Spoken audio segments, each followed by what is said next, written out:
하나님 말씀은 마가복음 12장 35절에서부터 40절까지 말씀을 같이 합독합니다. 마가복음 12장 35절에서 40절까지 말씀을 같이 합독하겠습니다. 예수께서 성전에서 가르치실 때 대답하여 이르시되 어찌하여 서기관들이 그리스도를 다윗의 자손이라 하느냐. 다윗이 성령에 감동되어 친히 말하되 주께서 내 주께 이르시되 내가 내 원수를 내 발 아래에 둘 때까지 내 우편에 앉았으라 하셨도다 하셨느니라. 다윗이 그리스도를 주라 하였은즉 어찌 그의 자손이 되겠느냐 하시니 많은 사람들이 즐겁게 듣더라. 예수께서 가르치실 때에 이르시되 긴 옷을 입고 다니는 것과 시장에서 문 안 받는 것과 회당의 높은 자리와 잔치의 윗자리를 원하는 서기관들을 삼가라. 그들은 과부의 가산을 삼키며 외식으로 길게 기도하는 자니 그 받는 판결이 더욱 중하리라 하시니라. 아멘. 오늘 우리 오후 예배에서는요, 다윗과 그리스도라고 하는 이 제목으로 같이 말씀을 나누도록 하겠습니다. 지금까지는 예수님이 질문을 받으셨습니다. 바리새인들이 찾아와가지고 사실은 예수님을 이제 걸고 넘어뜨리려고 교묘하게 이렇게 질문을 던지죠.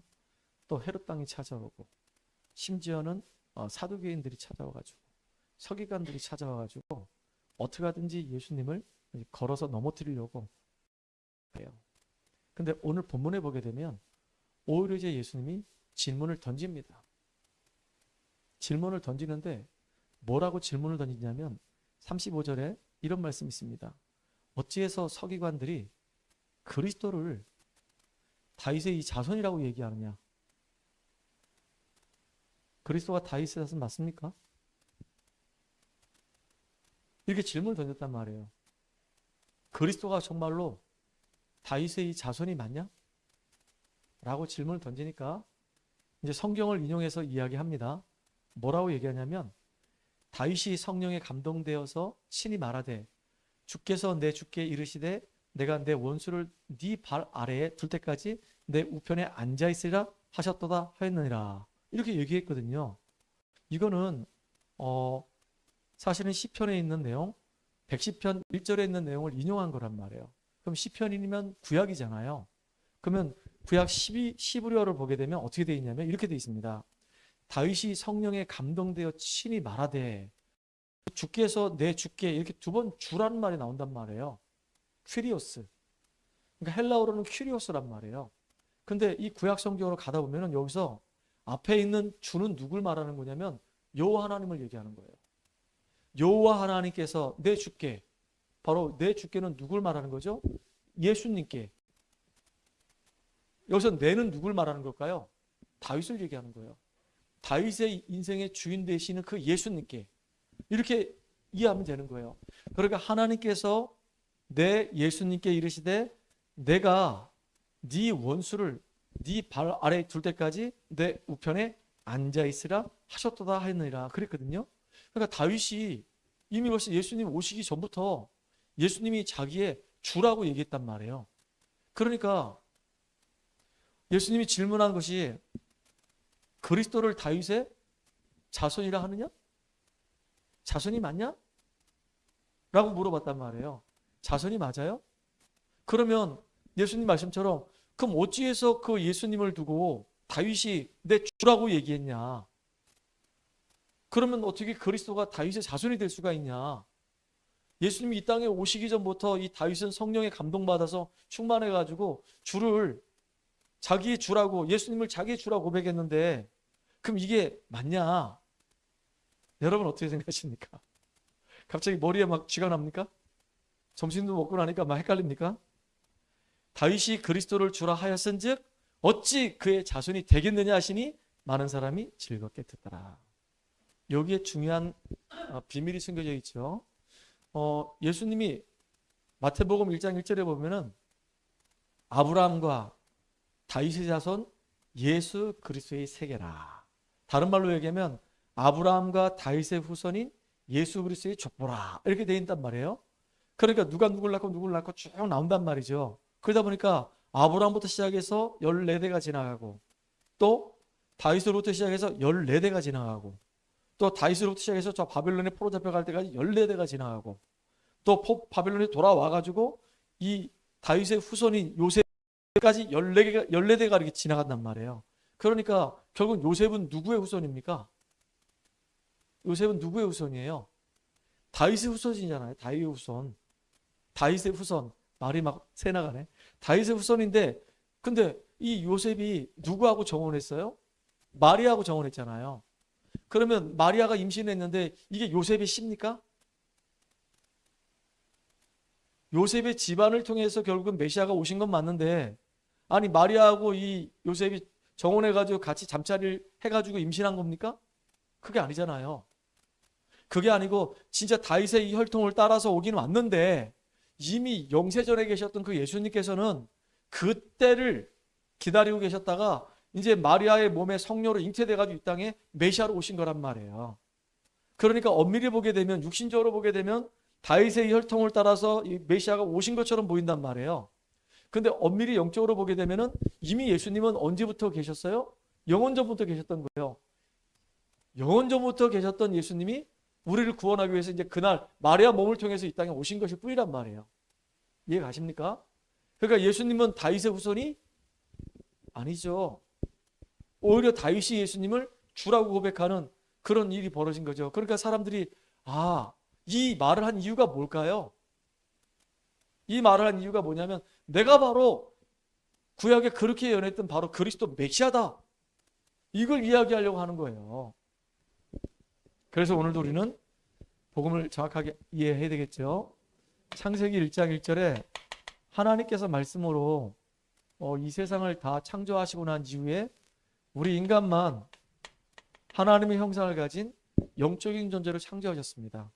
그리고 하나님은 우리에게 이 땅을 다 다스리고 정복할 수 있는 엄청난 축복을 주셨어요. 그래서 가장 중요한 복이 뭐냐면 27절입니다. 하나님이 자기 형상을 가지고 우리 인간을 만드셨기 때문에, 만드신 이유는 우리와 함께 하시려고, 그리고 우리와 함께 하시는 가운데 하나님 만드신 이 모든 세계를 그리스도 하려고 하나님 우리에게 복을 주셨단 말이에요. 그러면서 우리 인간에게 딱 한 가지 약속을 주셨어요. 동산 중앙에 있는 모든 나무의 열매를 먹을 수 있지만 선악과 먹지 말아라. 그걸 먹는 날에는 정녕 죽으리라 그랬단 말이에요. 이게 굉장히 중요한 얘기예요. 그런데 이렇게 이 선 하나를 두고 이 선 위에 있을 때는 아무런 문제가 없었어요. 근데 이 선 아래로 내려가면서 문제가 왔단 말이에요. 왜 문제가 왔죠? 계시록 12장 9절에 보니까 옛뱀, 곧 마귀라고도 하고 이 사탄이라는 이 뱀이, 처음 사람이 아담과를 유혹했던 이 뱀이 우리를 하나님 말씀에 불순종하게 함으로 죄 가운데 빠지게 만들었단 말이에요. 원죄를 말하는 겁니다.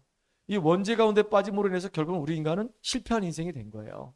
그리고 죄 가운데 빠짐으로 창세기 6장 3절에 보니까 영적인 존재였던 우리가 영적인 축복을 다 잃어버리고 이제 육신적인 것만 남은 존재가 돼버린 겁니다. 그걸로 끝나지 않아요. 하나님과 함께 있던 우리가, 예배의 축복 속에 있던 우리가 이 사단에게 속아서 결국 죄를 지음으로 말미암아 우리에게 주어진 모든 축복을 다 잃어버리고 영적 사망 상태에 이르게 된 거예요. 영적인 기능을 다 상실해 버렸어요. 남은 건 그냥 육신적인 것밖에 안 남았단 말이에요. 그 영이 죽어버리고 나니까 이 사단이 그 영혼을 딱 붙잡고 있단 말이에요. 그러니까 우리 인간만 영적 존재이기 때문에 우리 의지와 관계없이 이 세상 풍속을 쫓고 공중권세 잡은 자를 따라다니면서 이제 망해가는 겁니다. 우리 인간은 영적 존재이기 때문에 문화를 만들 수가 있어요. 개는 찬양하는 법이 없습니다. 개는 뭔가 과학적인 기술을 발휘할 수가 없어요. 자전거를 만들거나 자동차를 만들 수가 없어요. 우리 인간만 이렇게 하나님 무한한 가능성을 주셨단 말이에요. 그래서 우리 인간은 집도 짓고 문화를 형성하면서 산단 말이에요. 개는요 그냥 우르르 집단처럼 그냥 몰려다니는 무리일 뿐이에요. 그러니까 문화를 만들었는데 이 문화가 무슨 문화냐? 흑암 문화란 말이에요.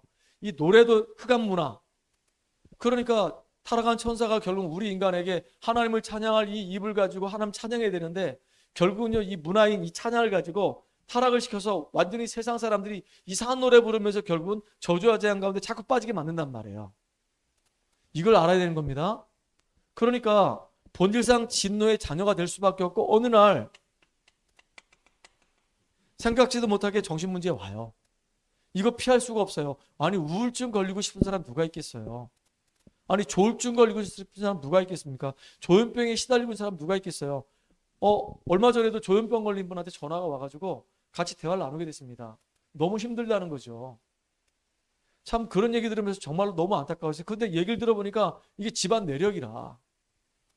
부모님에게 있는 조현병의 현상이 그 본인에게도 이제 임하게 된 거예요. 그래서 내가 진짜 본인이 조현병의 문제 해결하려고 한다면은 가족 구성원 중에서 누군가가 이렇게 같이 만나가지고 말씀을 듣고 진짜 당신을 위해서 기도해 줄 수 있는 배경이 있는 사람이 있어야 된다. 당신하고 나하고 일주일에 한 번 만나가지고는 사실 힘들다. 매일 들어가야 되는데 당신 진짜 가족들이 당신의 그 어려움을 알고 함께 정말로 기도하면서 함께 말씀 들으면서 영적인 싸움하고 붙어야 된다.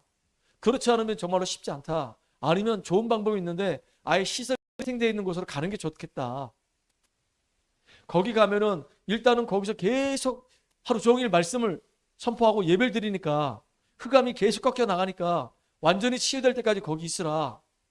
그랬더니 생각해 볼게요. 그러더니 안 갔어요. 그럼 계속 시달리는 거죠 뭐. 진짜 너무 안타까운 거 있죠. 우리 교회가 그런 시설이 있으면 좋겠는데 그런 시설이지 우리 교회는 없으니까 아쉬움이 좀 있을 뿐이에요. 참 안타깝죠. 더군다나 우리가 원하지 않는데 이상한 이름 모르는 질병으로 시달리다가 결국은 죽어서 어디 가냐? 지옥 가요. 그리고 후손에게 그대로 영적 문제는 대물림 될 수밖에 없어요. 이걸 보고 우리는 운명이라고 얘기합니다. 이거를요 우리가 착하다고 해서 이 문제 해결되는 게 아니에요. 아무리 착하게 살아도 이 죄 문제는 해결할 수가 없어요. 우리가 종교생활 아무리 열심히 해도요 이 사단을 우리 스스로가 이길 수는 없단 말이에요. 안 돼요.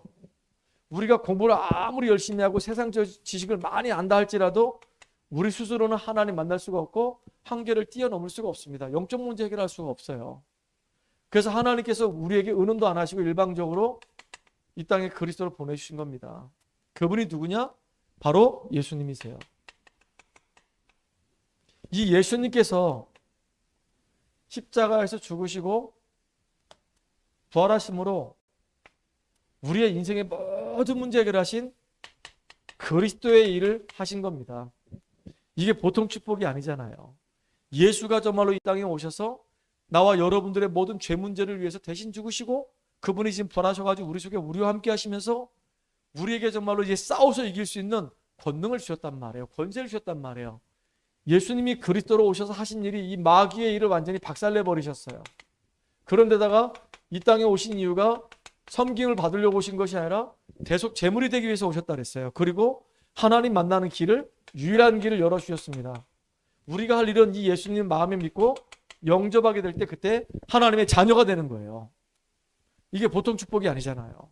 그래서 로마서 10장 9절로 10절에 보니까 마음으로 믿어 의에 이르고 입으로 시인해서 구원에 이른다 그랬어요. 이 사실 정말로 믿으면 되는 거예요. 주님이 지금도 우리 마음을 똑똑똑 놓고 하고 있습니다.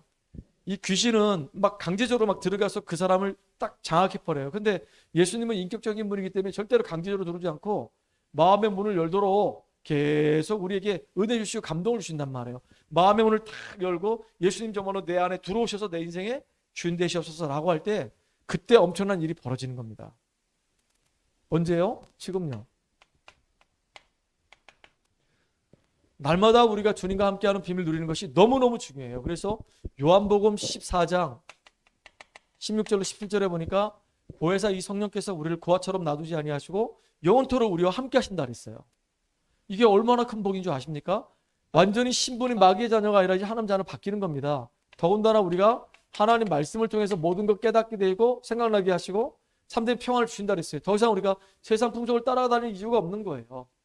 그리고 눈에 보이지 않게 계속 우리를 속이고 있는 이 약한 사단, 이 사단에게 우리가 싸워서 이길 수 있는 힘을 주신다 그랬습니다. 성령 충만함 주신다 약속하셨거든요. 그리고 지금도 주님은 하나님의 말씀이 우리 삶 속에 이루어지도록 우리의 삶을 주의 천군 천사를 통해서 세밀히 인도해 가신단 말이에요. 더군다나 눈에 보이지 않지만 이 악한 사단을 박살낼 수 있는 권세가 우리에게 주어졌고 우리는 이 땅에 살고 있지만은 천국의 배경을 가지고 살아가는 겁니다. 그리고 더 중요한 거, 이제는 주님이 마지막으로 주셨던 명령인 세상 끝날까지 결국은 이 영적인 문제에 대해서 답을 알지 못하는 사람들에게 답을 주는 축복의 주역으로 우리가 쓰임받는 겁니다. 자, 그러면 저와 여러분들은 이렇게 멸망 상태에 있었던 우리가 하나님의 은혜로 인해서 그리스도를 깨닫고 완전히 우리는 이게 축복된 상태로 바뀌었습니다. 이걸 보고 우리가 남은 자, 하나님의 자녀, 파수꾼이라고 얘기합니다.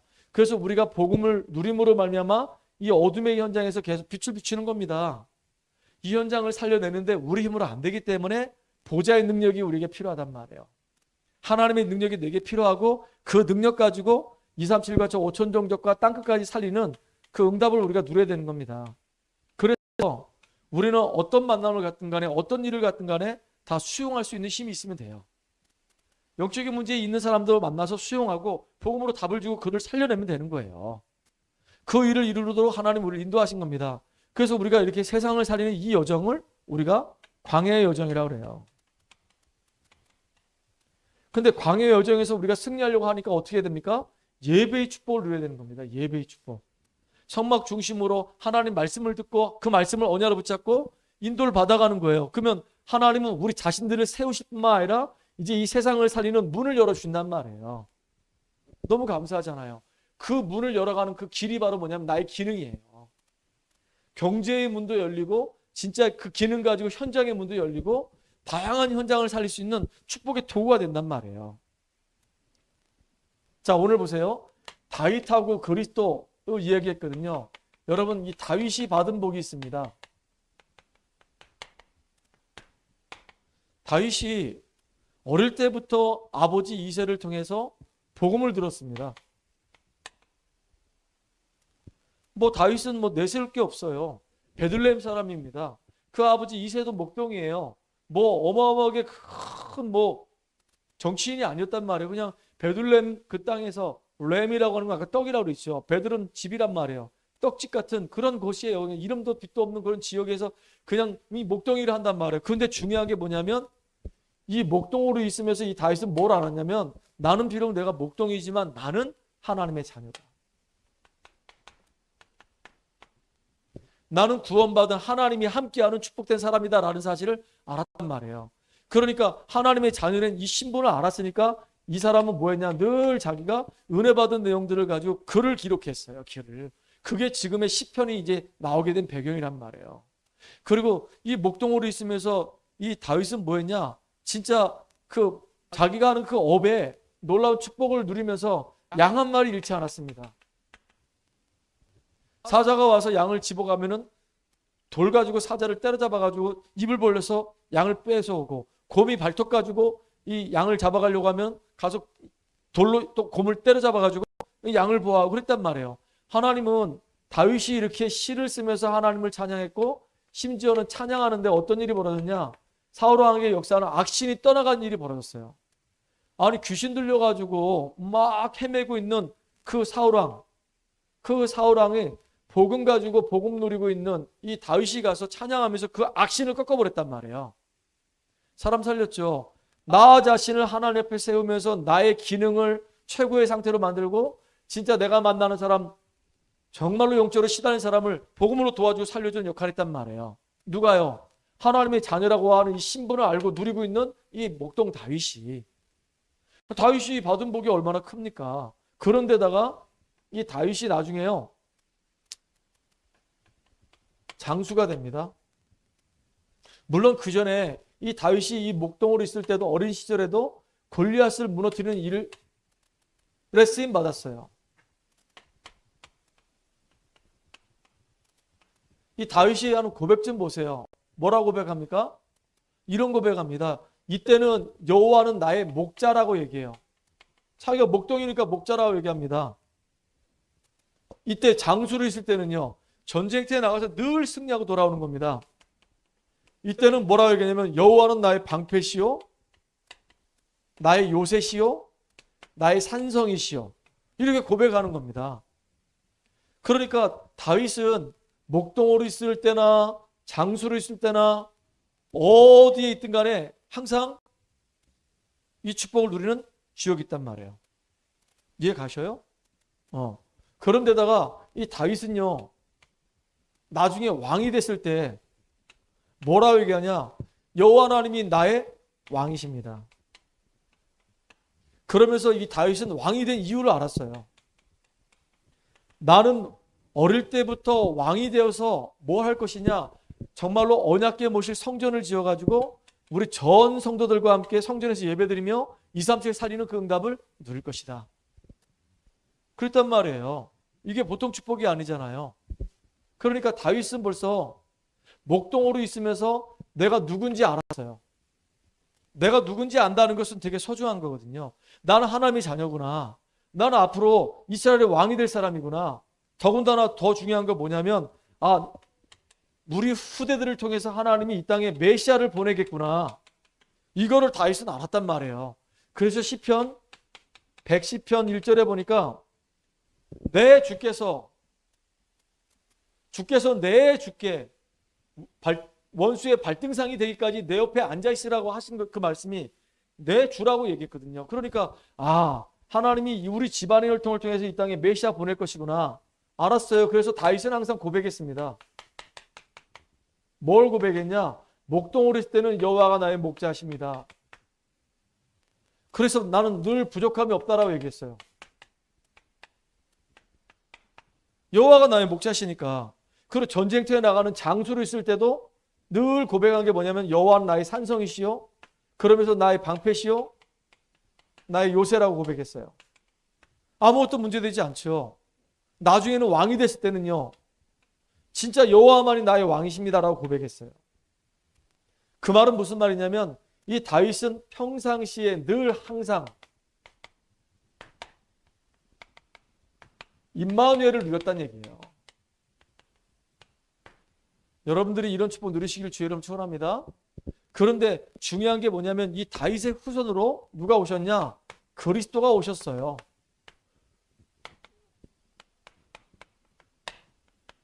이게 중요하잖아요. 다윗의 후손으로 오셨는데 왜 오셨냐? 오신 이유가 여러분 알다시피 창세기 3장 때문에 모든 문제 시작됐거든요. 이 창세기 3장의 해결자로 오신 겁니다. 사단에게 잡혀서 결국 죄 아래 놓여가지고 완전히 망해가는 인생들을 거기서 건져내시려고 구약에 예언하신 대로 그 성취로 이 땅에 오신 거예요. 누구든지 예수를 그리스도로 믿으면 구원받는 겁니다. 그래서 예수님을 두고 우리는 기름 부음 받은 자라고 얘기해요. 우리 지난주에 다 얘기했죠. 기름 부음 받은 자. 아무나 기름 부음 받을 수가 없거든요. 왕하고 선지자하고 제사장들에게만 기름 부었단 말이에요. 그러면서 보세요. 이미 벌써 다윗이 이 땅에 태어나기도 전부터 예수님은 영세전부터 계셨던 겁니다. 그리고 우리가 선제설이라고 얘기해요. 예수님은 영원전부터 계셨던 분입니다. 이미 다윗이 이 땅에 태어나기 전부터 예수님은 계셨고 다윗이 태어날 걸 알았고 다윗에게 기름 부어주셨고 다윗의 인생을 완전히 책임지시고 인도하셨던 분이 바로 예수님이시란 말이에요. 그러니까 다윗의 후손으로 오신 그리스도지만은 엄밀히 얘기하면은 아까도 얘기했지만은 예수님은 다윗의 후손이 아니고 이미 영세전부터 계셨던 그분이 우리 인생의 문제를 완전히 해결하시려고 이 땅에 오신 그리스도란 말이에요.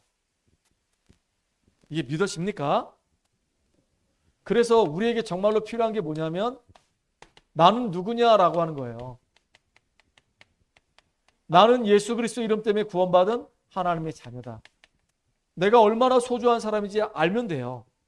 그러면 내가 소중한 사람이라는 걸 알면은 문제 와도 우리는 낙심할 이유도 없고 뭔가 잘 풀려도 우리는 교만할 이유도 없는 거예요.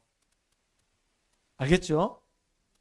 그런 가운데 내가 이제 하나님 자녀란 사실을 알고 내가 무엇을 해야 될 것인가? 나는 베드로전서 2장 9절처럼 빛을 전하는 역할을 하면 돼요. 나는 이미 빛이 내 안에 있는 빛의 자녀예요.